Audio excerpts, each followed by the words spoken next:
My name is Myra Kesler, and on the night my husband slapped me in front of 600 people, the chandeliers did not stop sparkling. The violinists kept playing for 3 full seconds after his hand hit my face. Crystal glasses still clinked softly against silver forks. Women in diamond necklaces still smiled politely because wealthy people are trained to pretend discomfort is elegance. And in the center of that ballroom, with blood gathering slowly on my lower lip, I realized something terrifying. Not one person moved. Not one. 600 people watched a man strike his wife beneath a banner that read "Celebrating Mothers, Celebrating Family," and the only thing louder than the slap was the silence that followed it. Then my mother-in-law raised her champagne glass. And people laughed. Not because it was funny. Because cowardice is contagious. I remember looking around that ballroom and thinking something so calm it frightened me. None of you know who my mother is. Because if they had known Elena Novak, they would have understood something important. Women like my mother do not raise daughters to collapse. They raise daughters to survive long enough to leave. 48 hours later, my husband, Grant Kesler, would stand before a judge and plead guilty to domestic battery. 3 months later, Judith Kesler's beloved charity foundation would be placed under state investigation. And 6 months later, I would sit barefoot in my mother's tiny kitchen eating stuffed cabbage rolls while rain tapped against the windows and nobody, not one person, told me where I belonged. But none of that began at the gala. Stories like this never begin with a slap. They begin with the first humiliation you excuse because you are in love. The first silence. The first joke at your expense. The first time someone hurts you gently enough that you convince yourself it was accidental. Mine began 3 years earlier, the day I married into the Kesler family. I grew up in Akron, Ohio, in a studio apartment above a laundromat that smelled permanently of bleach and steam. 1 bedroom. 1 bathroom. 1 tiny kitchen with yellowing linoleum floors. And 1 extraordinary mother. Elena Novak immigrated from Romania when she was 23 years old, carrying $400, 2 sweaters, and a phrase book with broken English translations. She liked to joke that America greeted her with snow, debt, and bus schedules she could not understand. During the day, she worked as a court interpreter. At night, she studied law in public libraries because she could not afford heat strong enough to keep our apartment warm through winter. I used to wake up at 2 in the morning and find her asleep over legal textbooks with highlighters still clutched in her hand. She failed the bar exam once. Then took it again. Passed on her 2nd attempt. 31 years old. Single mother. No safety net. No wealthy husband. No family money. Just stubbornness sharpened into discipline. Elena had one rule she repeated throughout my childhood so often it became scripture. No crying without a plan. Tears are data. They tell you something is wrong. Then you fix it. At 8 years old, I thought it sounded harsh. At 33, it saved my life. I was a good student because failure felt expensive in our apartment. I graduated summa cum laude from Ohio State on a full scholarship in health administration. My first job was in hospital compliance. $52,000 a year. I remember calling Elena after signing the offer letter. "We did it," I told her. She corrected me immediately. "No, you did it." That was another thing about my mother. She never used sacrifice as a leash. She gave freely and expected me to become free in return. For a long time, I thought the hardest part of my life was over. Then I met Grant Kesler. Grant was charming in the dangerous way wealthy men often are. Not flashy. Not loud. He listened carefully. Remembered details. Looked directly into your eyes when you spoke. We met at a hospital fundraiser where I was reviewing donor compliance reports. He asked intelligent questions about my work. Most men heard compliance department and their eyes glazed over. Grant leaned closer. "That sounds like the people who catch everyone lying." I laughed. "More or less. That must make dating difficult." I should have understood then that he already knew exactly what kind of woman I was. Careful. Observant. Hard to fool. And yet somehow he fooled me anyway. For 6 months, he was thoughtful and attentive. Sunday coffee dates. Late-night phone calls. Flowers sent to my office for no reason. He proposed in October on a bench in German village while orange leaves blew across the sidewalk. The ring cost more than my car. The first red flag arrived disguised as humor. Mom needs to approve it first, he joked after slipping the ring onto my finger. I laughed automatically. Grant didn't. That should have mattered more than it did. Judith Kesler entered my life like a woman inspecting property she had not agreed to purchase. Elegant. Controlled. Impossibly polished. She wore cream-colored cashmere even indoors and spoke with the confidence of someone accustomed to being obeyed immediately. Within 72 hours of our engagement, she had inserted herself into every wedding decision. The venue. The menu. The flowers. The guest list. Even the music. I wanted my mother's Romanian stuffed cabbage rolls served during cocktail hour. Judith smiled thinly. That may confuse people. Confuse them? They were cabbage rolls, not explosives. But I swallowed my irritation because I thought compromise was maturity. I thought patience would eventually earn acceptance. That is the lie many women are taught. If you bend enough, eventually people will soften. Sometimes they simply learn how far you can bend before you break. On my wedding day, Elena handed me a folded silk handkerchief embroidered with her name in pale blue thread. Elena. Tiny, careful stitches. For happy tears? I teased. She touched my cheek. For whatever comes. I tucked it into my purse and forgot about it. I would carry it for 3 more years before understanding why she gave it to me. Harold Kesler died 21 years before I married his son. Heart attack. 54 years old. He left behind millions, a building materials company, and a wife who transformed grief into control. Judith managed the trust fund with military precision. Grant received monthly supplements. So did his younger sister, Paige. Every major purchase required Judith's approval. Homes. Vacations.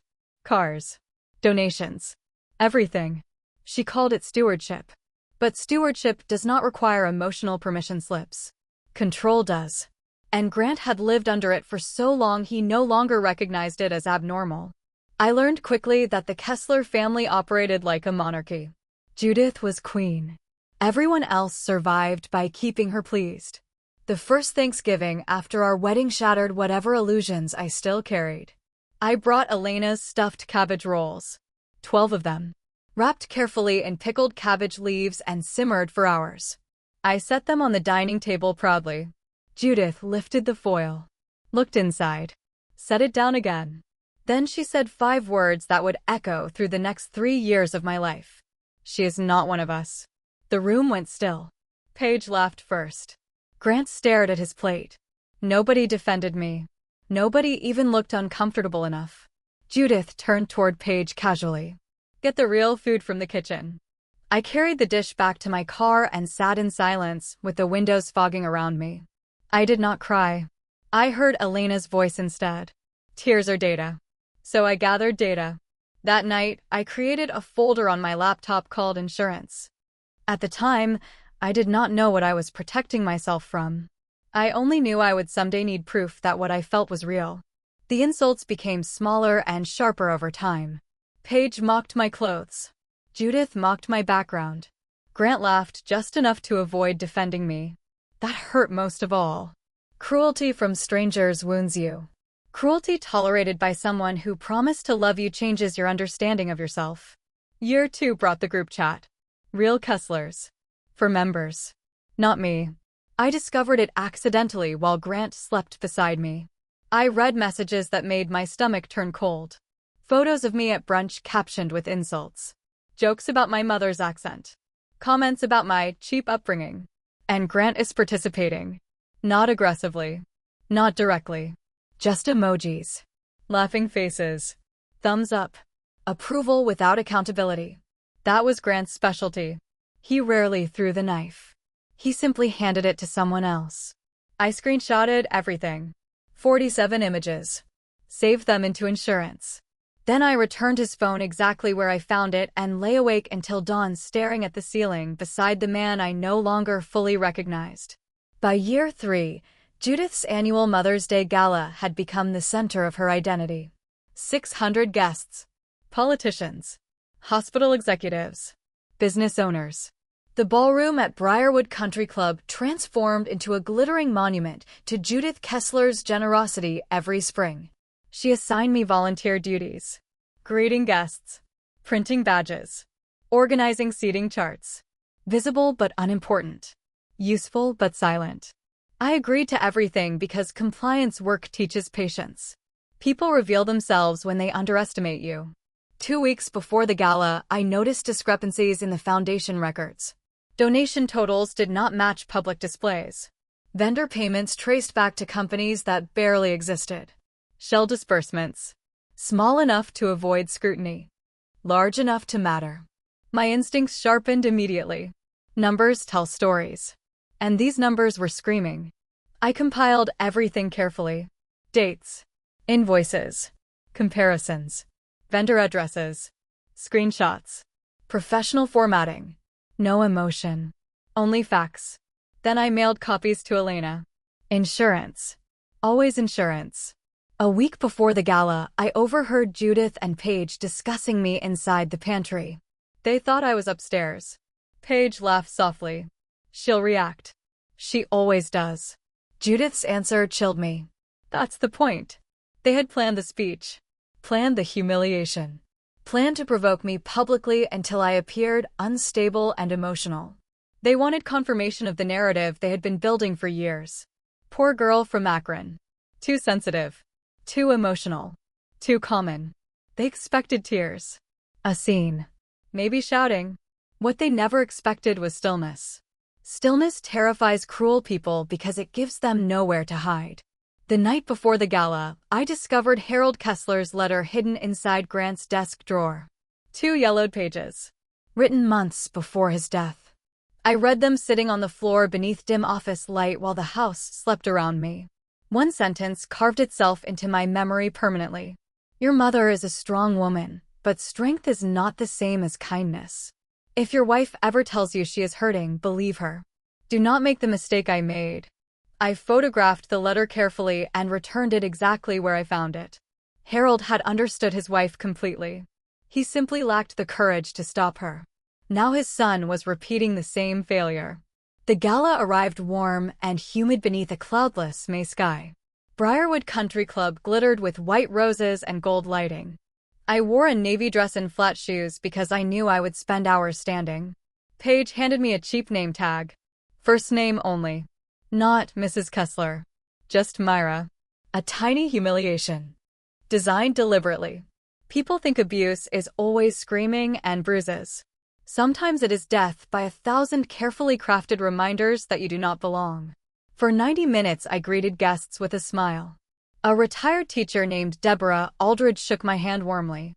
You must be Grant's wife, she said kindly. Lucky man. I almost laughed at the irony. Inside the ballroom, Grant sat at table 1 drinking champagne beside his mother. He never once came to find me.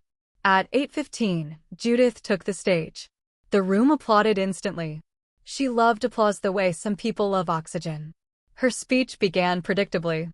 Sacrifice. Motherhood. Family values. Then the tone shifted.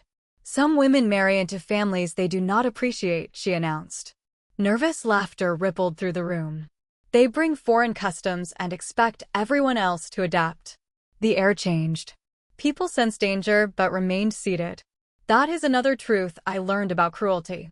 Most witnesses stay passive as long as discomfort remains socially inconvenient.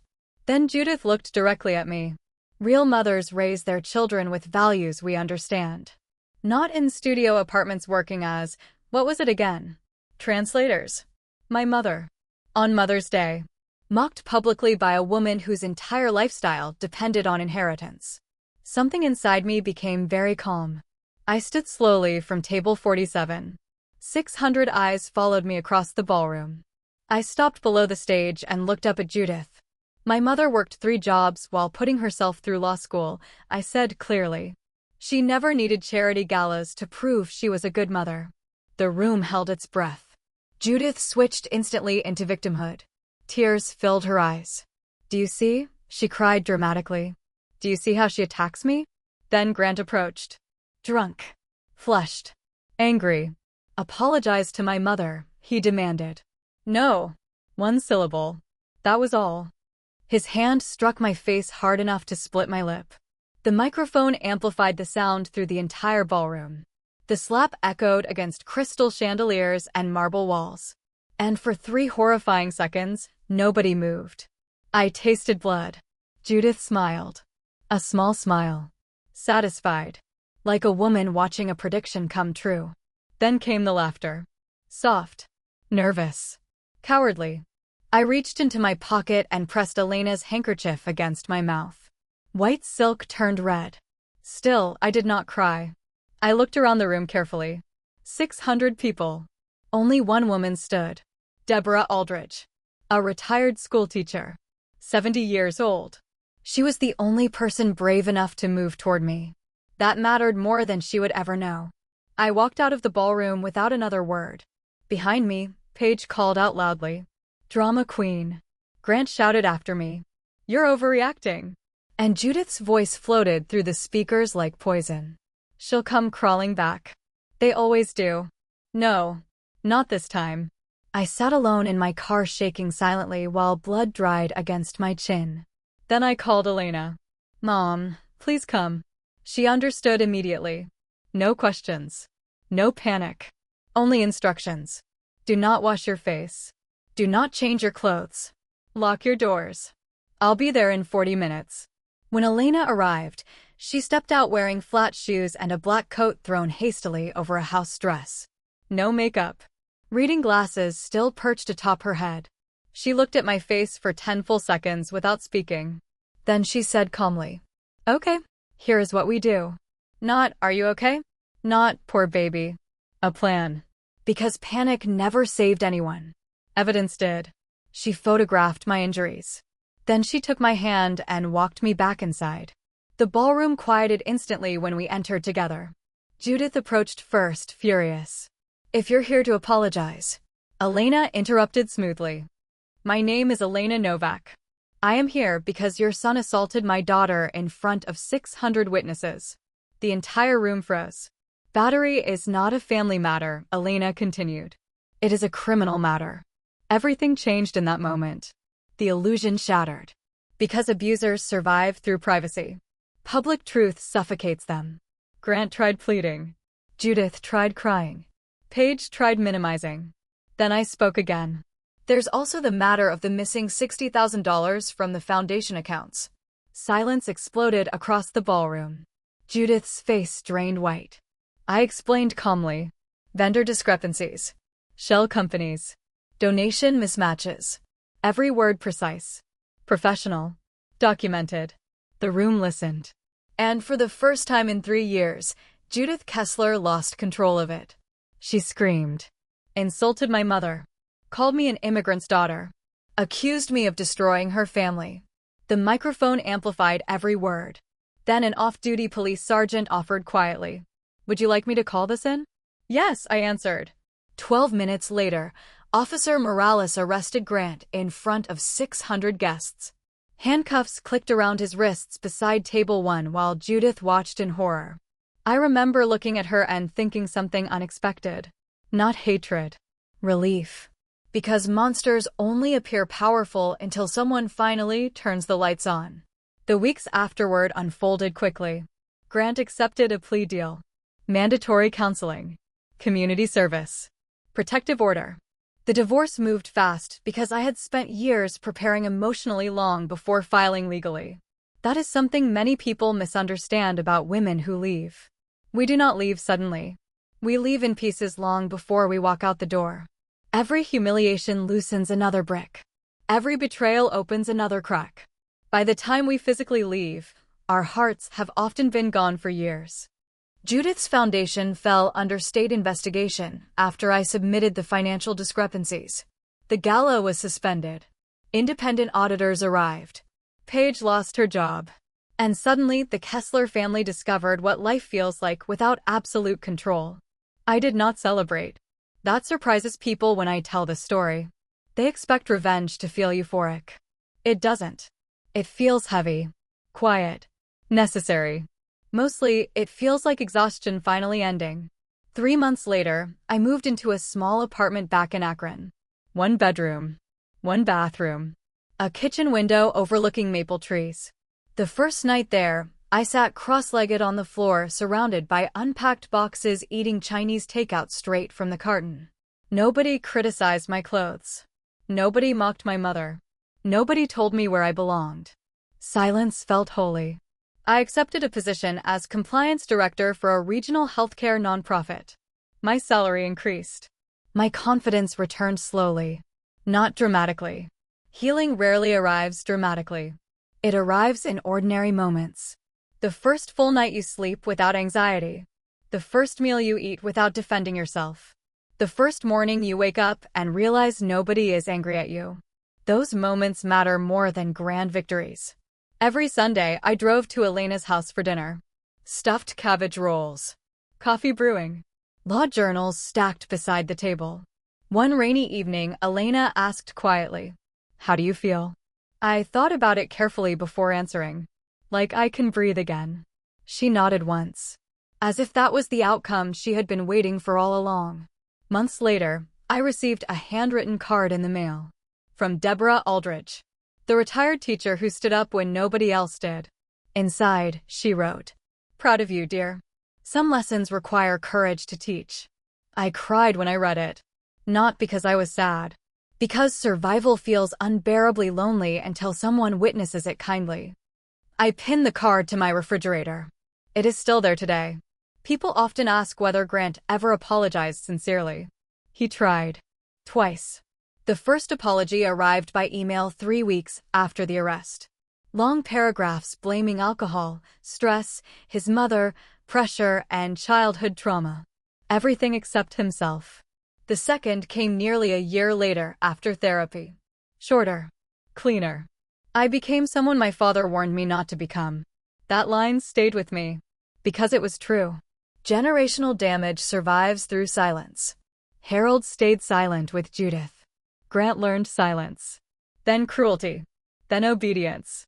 Until eventually he confused loyalty with surrender. I did not hate him anymore by then. I simply understood him too clearly to love him safely. There is a difference.